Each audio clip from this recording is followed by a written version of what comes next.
जय हिंद साथियों। एलएमएल जनता की आवाज में स्वागत है। मैं हूं क्रांतिवीर पत्रकार मदन लाहौरिया। इस वीडियो को सभी दर्शक अंत तक पूर्ण रूप से देखें। इस खबर को ज्यादा से ज्यादा शेयर करें और हमारे चैनल को ज्यादा से ज्यादा सब्सक्राइब करें। हमारे सभी दर्शकों के लिए आज एक विशेष खबर और विशेष सूचना मैं हमारे इस चैनल के माध्यम से, एलएमएल जनता की आवाज के माध्यम से देना चाह रहा हूं कि आज दिनांक 13 मई रात को लगभग 8 से 10 बजे के बीच में मैं गुरुग्राम के जैकमपुरा में कृष्ण मंदिर की गली में जहां रहता हूं, वहां पर मेरे पे जानलेवा हमले की कोशिश की गई। मामला यह है कि गुरुग्राम के कैनविन एनजीओ के संचालक डीपी गोयल व हबे जैन एडवोकेट रात 8 से 10 के बीच में मेरे स्थान पर, जहां मैं गुड़गांव में कृष्ण मंदिर की गली में रहता हूं, वहां जानलेवा हमला के कोशिश में कुछ लोगों के साथ आए थे। सभी दर्शकों के संज्ञान में डालना चाह रहा हूं कि आज भी मैंने सुबह वीडियो लगाई और उसमें सारे हमारे सब दर्शकों ने देखी और मामला सभी लगभग समझ चुके होंगे। मैं पिछले 20 वर्षों से लगभग स्वतंत्र पत्रकारिता करता हूं। मैं बयान देता हूं कि मैं मदन लाल लाहौरिया, पुत्र स्वतंत्रता सेनानी स्वर्गीय जुगल किशोर लाहौरिया, स्थायी निवासी हिसार एवं वर्तमान में 10 वर्ष से गुरुग्राम जैकमपुरा में किराए पर रहता हूं और 8 साल से जैकमपुरा के कृष्ण मंदिर की गली में एक मकान में रहता हूं किराए पे। मेरे परिवार, मेरे बच्चे हिसार हैं और मैं हिसार लाहौरिया परिवार से, एक प्रतिष्ठित परिवार से हूं और पत्रकारिता में 20 वर्षों से हूं। अब मैं सीधा सीधा मामले पे आ रहा हूं। मैं स्वतंत्र रूप से पत्रकारिता ईमानदारी से करता हूं। ये करीबन मेरे सभी मिलने वाले लोगों को इस बात का पता है कि जनहित में मैंने सारे अभी तक की खबरें, 20 वर्ष का मेरा इतिहास है।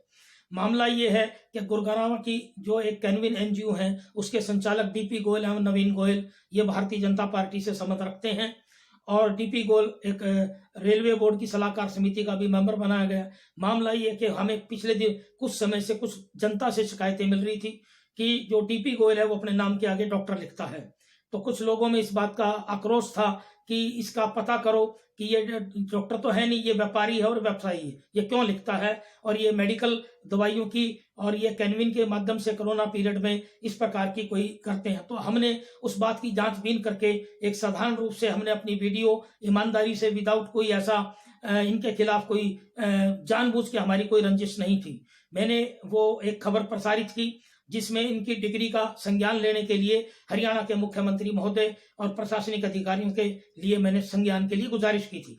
दूसरी खबर ये थी कि इन्होंने अभी कुछ दिन पहले गुरुग्राम के जिला उपायुक्त महोदय को एक मांग पत्र दिया था कैनविन एनजीओ के माध्यम से डीपी गोयल और नवीन गोयल ने, जिसमें मांग की थी कि गुड़गांव में 7-7 दिन का 3 टर्म में पूर्णतः लॉकडाउन लगाया जाए 21 रोज का। तो उसमें हमारे पास बात आई, जो मझोले लेवल के दुकानदार हैं और जो ठेली पटरी वाले हैं, उन्होंने हमारे से बात रखी और अभी वो उपायुक्त महोदय के यहाँ एक पत्र भी दे के आए हैं उनका, और उपायुक्त महोदय ने थाने में भी भेजा है इनकी ठेलियों को जल्दी खुलवाने के लिए। और वो हमारी उस खबर का ही प्रभाव आया है और प्रशासनिक अधिकारियों में भी चर्चा आई है कि गरीब लोगों के साथ थोड़ी छूट दी जाए। तो हमने खबर लगाई भी कि जो हरियाणा के मुख्यमंत्री के लिए कि इस एनजीओ को ऐसी कौन सी पावर है कि जो बगैर विधायक, बगैर मेयर के या बगैर किसी लोगों की राय के एक उपायुक्त महोदय को जो है मांग पत्र दें लॉकडाउन लगाने के लिए। कोरोना महामारी है, उसको हम कोई रिजेक्ट नहीं करते, परंतु एक गरीबों का ख्याल रखते हुए भी लॉकडाउन की ये जो इनकी थी उसके लिए हमने खबर बनाई। तो उस खबर में भी ऐसा कुछ नहीं था कि कोई व्यक्तिगत तौर पे हमने इनका कोई ऐसा कोई जान माल या कोई ऐसा नुकसान किया हो मैंने कोई। तीसरी कि एक व्यापारी यहाँ के उन्होंने जो टेम्परेरी कोविड सेंटर बनाया है मेदांता के पीछे, वहां दाखिल थे, हमें सूचना मिली कि उनसे कोई इन्होंने 5 दिन के इलाज के लिए कोई ज्यादा पैसा लिया गया, लगभग 3 लाख के आसपास। तो हमने वो खबर जेन्युइन लगाई, उसमें यह लगाया कि इस प्रकार किसी भी जो आम हॉस्पिटलों में लापरवाही बरती जा रही है, बहुत से केस आए हैं ऐसे। तो ये अकेला इनका केस नहीं है, गुड़गांव में आपका कृति हॉस्पिटल का भी हुआ है, उसकी भी खबर लगाई हमने और उसकी भी बहुत वीडियो आई है। तो अकेला कोई इनका मामला नहीं है। तो इन्होंने 11 मई शाम को मेरे फोनों पे काफी फोन गलत लोगों के आए और उसके बाद रात को 11:30 बजे तक आए इनकी कंपनियों से और 12 मई को भी सुबह आए। उसकी मैंने आज पूरी वीडियो फ्लोरिश की। अब मामला ये निकल के आता है कि शाम को सीधे सीधे डीपी गोयल अभय जैन एडवोकेट को लेके कुछ गुंडों के साथ मेरे पे जानलेवा हमले की साजिश से आए और मैंने मेरे वकील को सूचना दी, चंडीगढ़ सत्यदेव बंसल को, और उनको अभय जैन एडवोकेट का फोन नंबर दिया। उन्होंने उनको कहा, तो उसके बाद ये यहाँ से गए। कल फिर ये दोबारा मेरे पे हमला करने आ सकते हैं।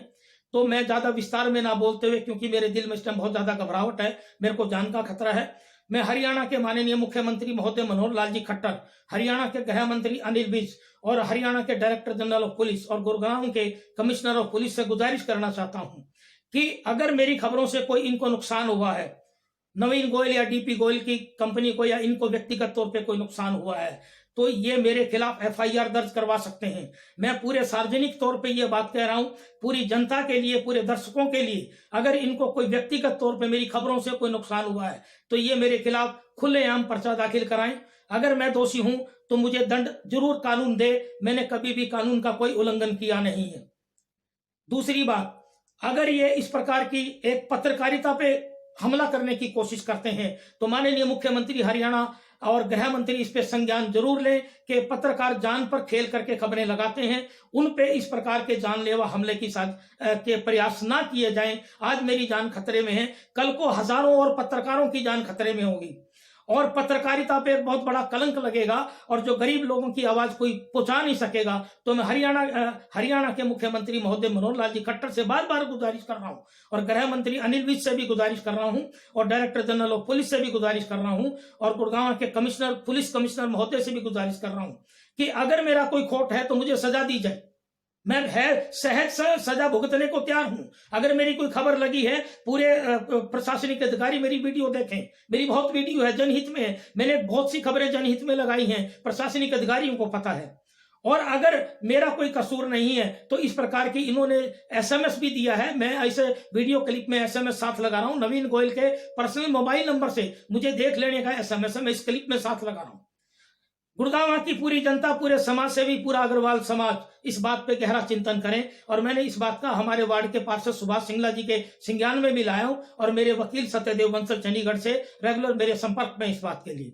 अगर मेरा कोई कसूर नहीं है और इस प्रकार ये धमकियां दे रहे हैं तो इनके खिलाफ सख्त से सख्त कार्रवाई करें और आपराधिक मामले दर्ज किए जाएं ताकि किसी भी पत्रकार को इस प्रकार से धमकाया ना जाए। और जहां जो पत्रकार किरायों पे रहते हैं उन मकान मालिकों को भी उनकी जान का खतरा है, उन मकान मालिकों की के सुरक्षा भी की जाए ताकि इस प्रकार के गुंडे उन मकान मालिकों के रहते हुए उनके महिलाओं और उन बच्चों को तंग ना कर सके। उन मोहल्ले वासियों की भी इस जैकमपुरा के कृष्ण मंदिर की गली की सुरक्षा की मुहैया कराई जाए और राइडर भेजे जाएं ताकि जो यहाँ मकान मालिकों की सुरक्षा हो।